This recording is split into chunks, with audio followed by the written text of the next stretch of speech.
Now, when Mal went away and he took Pat Raft around the world, and I still believe that helped Pat tremendously, left at home was Daphne, and I know for a fact that she did so much of the hard work all that time in great support of her husband, and ran that tennis centre until Mal come home, and that happened quite often, especially when... Hi, this is Jimmy Shepherd, professional interviewer. I'm here with my good friend Don Andrews. We're at the site, Frew Park, Milton, and getting ready for the opening this weekend, I believe. Is that right, Don? Correct, yeah, that's it. We'd like to talk a little bit about Mal Anderson. Don and I are both good friends of his. I mean, I was very fortunate enough to play against Mal and also to practice with him. He used to come out to our house at Maruka. We had a tennis court, and wonderful person. He probably had the most perfect game of any person I've ever seen. He had not just one good shot, all his shots were good.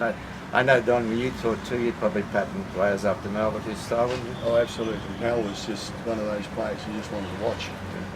He had all the shots. Beautiful player. Yep. I mean, he originally, where's he from? Where's the country? Theodore. Theodore, and yep. Don's from Toowoomba. What a lot of people don't know is about 95% of all their great tennis players come from the country. And Don can relate to some of the players from Toowoomba, right? Oh, absolutely. In my era when I grew up, we had Ross Case and Alvin Gardner and Ian Payton and John Beasley. There were so many wonderful players up there. Gaydens, right? Nerve Gaydon, Perce Gaydon, the brother boys. They all went on and played good tennis. Not all of them continued on, but certainly stayed in the game, and then became coaches up there and developed all the young ones after that. One of the reasons why I mentioned Toowoomba is they used to have a very famous tournament. They still have the Gold Cup. The Gold Cup is still played, yes. And I happened to be there the year that Mal won it, and it was fantastic tennis. I think he beat Percy in the final. Yeah, well, Frank Sedgman, and you go back, they've all been up there and played it. I think it was probably the main tournament outside the Queensland grass. Beautiful. Yeah, it's a very big tournament up there. Very prestigious. Yep, exactly right. There was another good player too, Brian Strafford, wasn't he from up there? Brian Strafield was, yes. I can remember Brian playing up there when I was a boy, watching him beat Sedgman in the final of the Gold Cup. Did he really? Yeah, and it took a long time to win the match, but it was a wonderful match. Yeah. And on the old hand-beat courts, which were wonderful to play on, yeah. Well prepared. But Toowoomba is just a special place. I mean, the tournament itself, I mean, when did that start? It was way back, isn't it?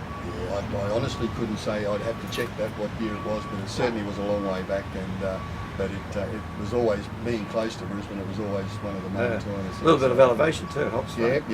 Helps the big service. Right. Well, they changed from hand-beat courts up there, and when Duncan Thompson was president years ago, he put in a concrete courts in the front.